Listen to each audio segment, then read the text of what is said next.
بسم الله الرحمن الرحيم. ازيكم يا حبايب قلبي؟ عاملين ايه؟ يا رب تكونوا بخير. صباح الفل او مساء الفل على اختي وحبيبتي وامي اللي بتتابعني. وحشتوني وحشتوني كمان مره وحشتوني.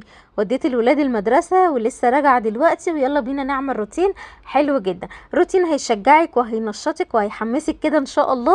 تجيبي شويه حاجات زي اللي انا جبتهم وتملي البيت عندك خير ان شاء الله.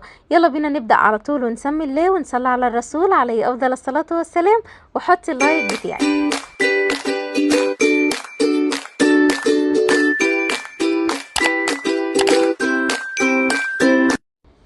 اثبتي بقى وجودك تحت في الكومنتات بكومنت حلو زي العسل زيك. اول حاجه طبعا بعد ما وديت الولاد المدرسه انا كنت ماشيه كده في امان الله، وما كانش في دماغي اي حاجه من الحاجات اللي انتوا هتشوفوها ديت. طيب ايه اللي حصل وايه اللي خلاكي تفكري في الحاجات دي؟ انا كنت ماشيه لقيت عربيه خضار كده ماشيه كده جنبيه، يعني في الشارع اللي انا ماشيه فيه. بكام الطماطم؟ ب4 جنيه. ايه ده؟ الطماطم رخصت كده ليه؟ ده انا لسه جايباها ب6 جنيه. لا مش معقوله، ده الطماطم كمان حمرا وحلوه. طب هات يا عم 6 كيلو. رحت جبت الكمية اللي انت شايفاها ديت كده، وقلت خلاص اصلصلها بقى ونحطها في الفريزر، بحيث ان احنا نقدر نستخدمها في الاكلات بتاعتنا بتاعة الاسبوع والايام اللي جاية. وبصراحة طول ما انا عندي طماطم في الفريزر ببقى مستريحة نفسيا. حتى لو هتعملي 3 اكياس للاسبوع، يعني لو هتطبخي 3 مرات في الاسبوع مثلا، يبقى كل طبخة كده كيس بتاعها، بتبقى مستريحة. وايه، في بقى ارتياح من جواكي كده غير طبيعي. انا عن نفسي لما الفريزر عندي بيبقى مليان خضار، مش شرط لحمه وفراخ والله، لما بيبقى مليان خضار يا دوب انت بتطلعي كيس الخضار على كيس الطماطم وتعملي شويه رز بالشعريه، والدنيا بتبقى تمام وزي الفل الحمد لله. ربنا يديمها علينا نعمه، اللهم امين يا رب العالمين. المهم مسكت الطماطم كلها، حاولت ابص فيها كده، لقيت بس وحدتين هما اللي مش كويسين، وشلت الحته الخضراء اللي فوق. وهبدا بقى ان انا اغسلها واظبطها واخليها نظيفه وزي الفل، واولع عليها النار. هنا بقى جبت ايه كمان؟ جبت فلفل رومي. ايه الفلفل الرومي اللي انت جايباه ده كله؟ بصراحه انا قلت للراجل عايزه نص كيلو. نص كيلو بيقضيني لو انا هعمل مثلا محشي وبخليه عندي في التلاجة، الولاد بيحبوا يقرقشوا. فالراجل سمعني بقول له كيلو ونص. فبعد ما وزن بقول له ايه ده كميه الفلفل دي كلها؟ قال لي كيلو ونص. انا مش عايزه كيلو ونص. فحسيت كده ان انا هكسر بخاطر الراجل كده بعد ما وزن والخضار اللي عنده قرب يخلص يعني من على العربيه. فقلت لا ما بديهاش بقى، خلاص مش مشكله. عارفه انت نفس الاحساس دوت. لميت بقى كل حاجه وقلت هغسلها. طبعا انت شفتوا غسيل الخضار معايا كتير جدا، فما حبيتش بقى ان انا اعيد الموضوع. المهم بتغسليه كويس جدا مره واتنين وتلاته، ومره كمان بالخل وتشطفيه، ويبقى كده الخضار لو هتحطيه في درج التلاجة بتجففيه كويس جدا. لو هتستعمليه على طول استعملي على طول وخلي كده توكلك على ربنا. هنا عملت ايه؟ فاكرين اليوم اللي انا عملت فيه سمك؟ انتوا ما اتفرجتوش على الروتين ده انا عارفه، بس انا عارفه اللي فيه ناس كتير اتفرجت عليه وفاكراه. كنت جايبه خضره معايا، والراجل اداني حزمه نعناع هديه كده، فرحت بالنعناع وما فرحتش بالخضره. عارفين انت لما تفرحي بهديه ديت. المهم سيبك بقى، انا بهزر معاكي.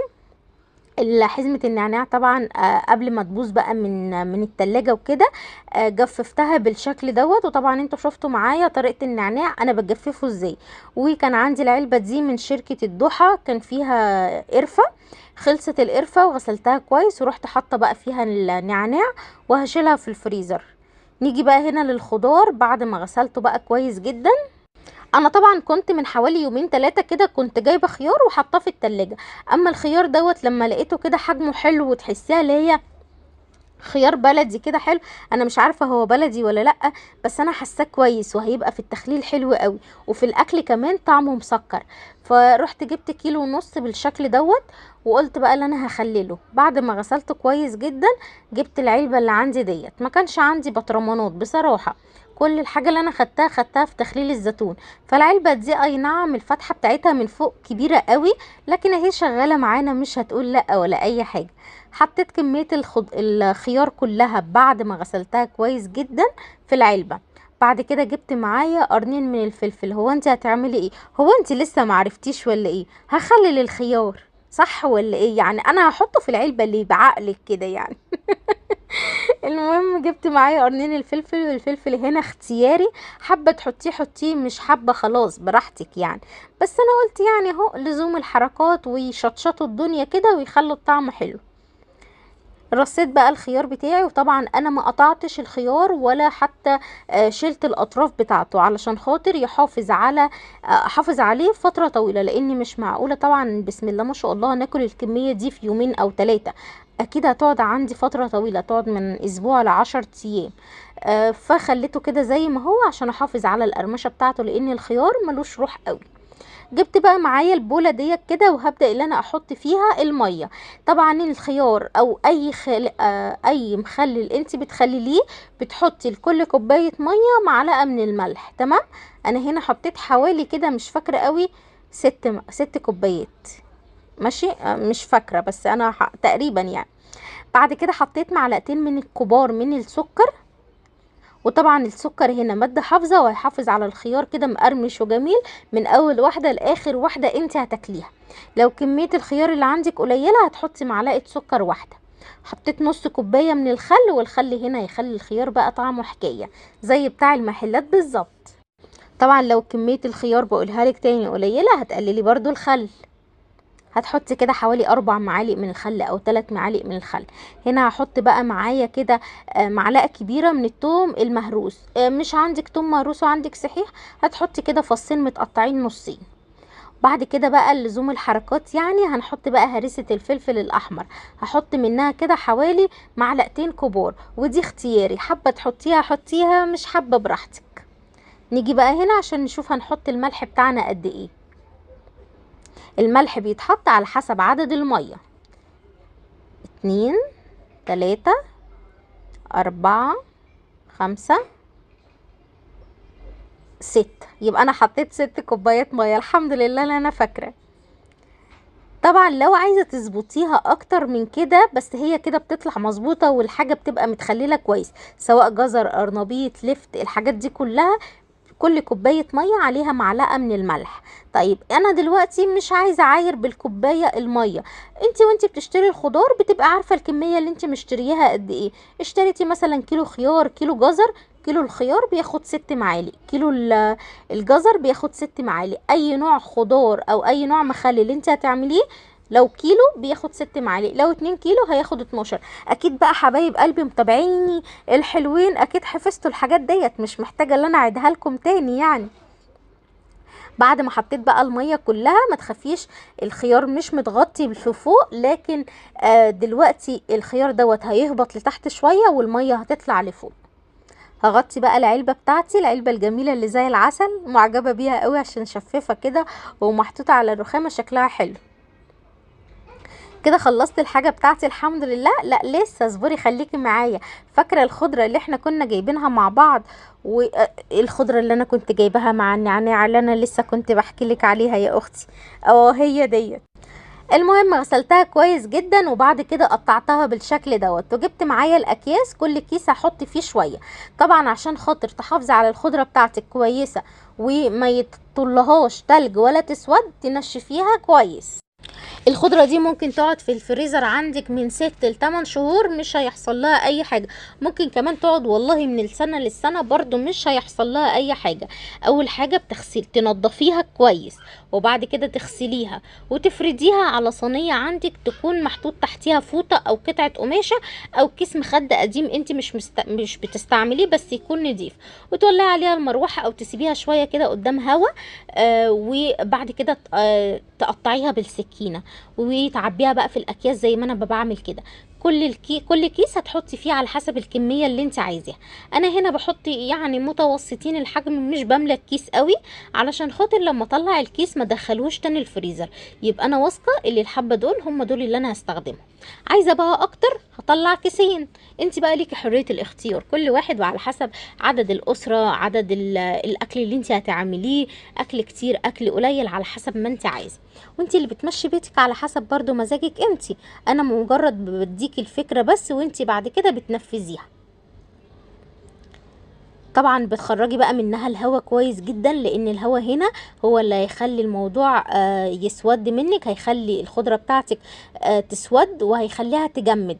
احنا مش عايزين الخضرة بتاعتنا تجمد، يبقى هنصفي منها المية كويس جدا وهنخرج الهواء من الكيس كويس جدا.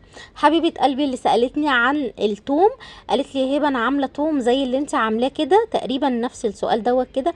المهم قالت لي انا عامله توم لكن اللون بتاعه لونه ادى على لون برتقاني كده.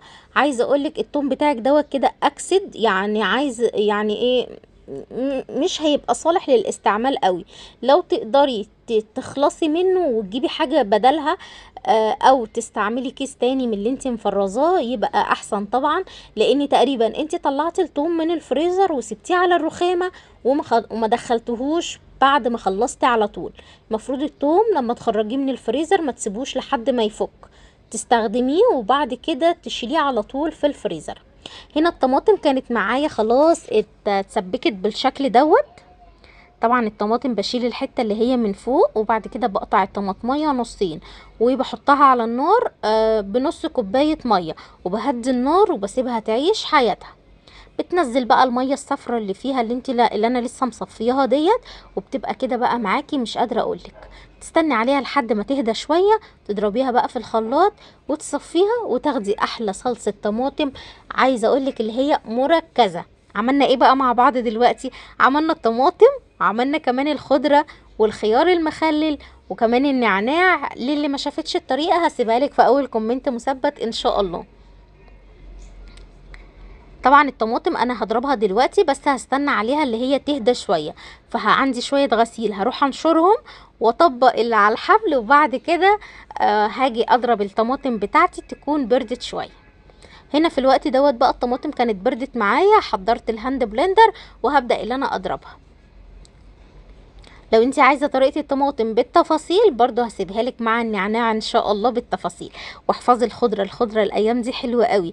استغلي كده الوقت اللي انت بتروحي تودي فيه المدرسه للولاد. كل يوم لو فرزتي حاجه وشلتيها في الفريزر الموضوع هيبقى مختلف. مش تفرزي حاجه وتشيليها مثلا لرمضان، لا انا مش قصدي كده والله، انا قصدي اللي انت تفرزي الاستهلاك بتاعك اليومي بس كده. اما الحاجات اللي بتتفرز لرمضان الحاجات اللي هي الموسم بتاعها قرب يخلص، زي البامية طبعا والليمون وهو رخيص. بصي عمالة افكرك اهو. لسه بقى ان شاء الله باذن الله نعمل بقى حلقة قوية جدا عن تفريزات رمضان، بس لسه شوية بقى لما الخضار يبدأ يرخص شوية، لاني سمعت اسعار غريبة عن القلقاس والسبانخ، سمعتها منكم لكن انا ما شفتش لسه. هنا الطماطم بعد ما ضربتها كويس جدا بالهاند بلندر هبدأ بقى اللي انا اصفيها معايا. وانا بحب جدا الطماطم المتصفية، مش بحب اللي انا استخدمها كده من غير ما اصفيها. حتى لو هضربها في الخلاط سريعا برضو بصفيها.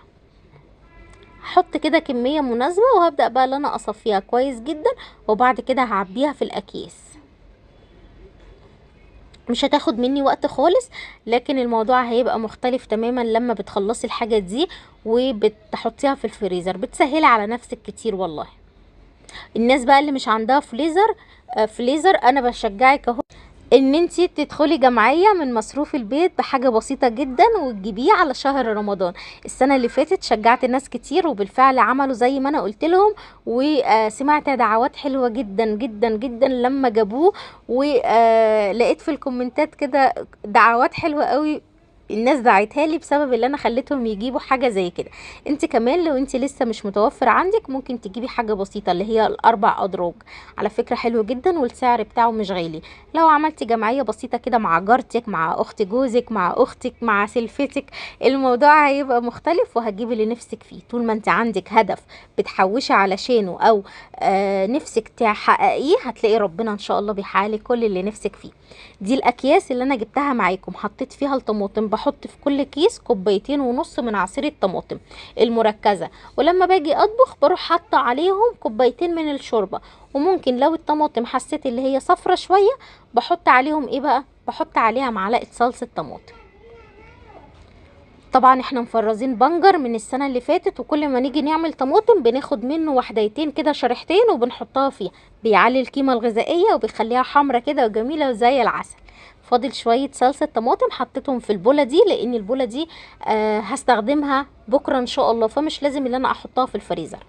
حبيبه قلبي بقى اللي سالتني، مش سالتني دي، قالت لي يا هبه الاكياس دي بتتباع في العتبه ال100 كيس تقريبا ب 30 جنيه او ب 35 جنيه.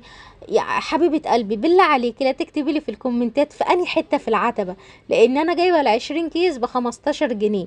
فيعني يبقى كتر الف خيرك لو قلتي لي في انهي حته في العتبه عشان اروح اشتريهم. انا اعرف مكان بيبيعوا الحاجات اللي هي بتاعت الاطباق الفل ديت والاكياس بتاعت التلاجة، بس مش عارفة هو دوت المكان اللي انتي تقصديه ولا لا.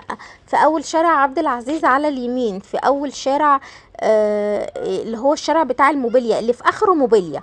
معرفش هو دوت اللي انتي تقصديه ولا لا. بالله عليكي لا تردي عليا في الكومنتات، لان هستنى الكومنت بتاعك.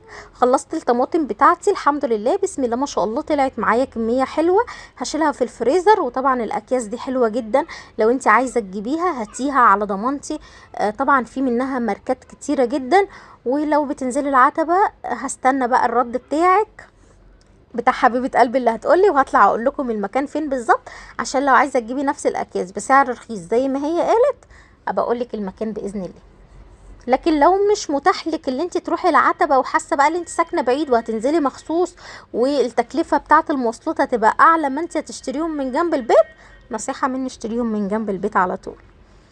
او انا ممكن وانا في العتبة بالصدفة او مثلا مش هروح مخصوص، لكن هعدي اجيبهم، لان بصراحة حلوين جدا وبينفعوا بالذات في التفريزات اللي هي فيها سوائل، زي العصاير، زي الطماطم اللي احنا عملناها. ممكن تعملي كمية كبيرة، يعني بسم الله ما شاء الله. السنة اللي فاتت كنت عاملة حوالي 120 او 130 كيس، وخدوا درج واحد بس من الفريزر.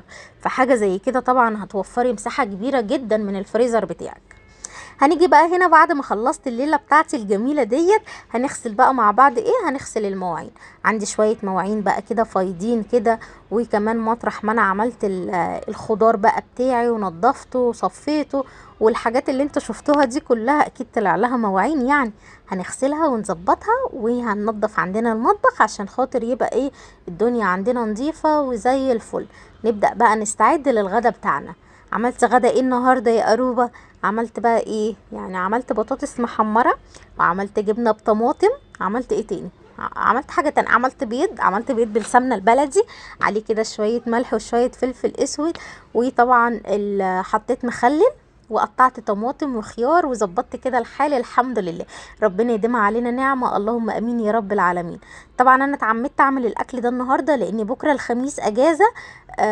ممكن اعمل لهم بقى بكره غدا كده حلو بقى، يقعد معانا مثلا خميس وجمعه، ولو خلص يوم الخميس نبقى نطبخ تاني يوم الجمعه، مفيش مشاكل يعني، على حسب المزاج يعني. بس انا فضلت النهارده عشان وقفت في المطبخ كتير، فضلت الاكله بتاعتنا دي تبقى سهله كده. طبعا انا ما صورتهاش، معلش حقكم عليا، لاني مش محتاجه تتصور يعني. دي جبنه بطماطم وشويه بطاطس محمره يعني، وبيض مقلي يعني، مش قصه يعني. المهم بقى نسينا نحكي مع بعض وندعي كتير ونستغفر اكتر ونحمد ربنا اكتر على كل حاجة ربنا بيدهن. ربنا عمره ما ادانا حاجة وحشة ابدا، الحمد لله. كل نعم ربنا جميلة وزي الفل، الحمد لله. ربنا يديمه علينا نعمة، اللهم امين يا رب العالمين. ويبارك فينا ويبارك في اولادنا ويهدينا ويهدي اولادنا ويحافظ عليهم، اللهم امين يا رب العالمين. ويرزق كل مشتاق بالذرية الصالحة، وطبعا يرحم امواتنا ويشفي مرضانا. قولي امين يا رب العالمين.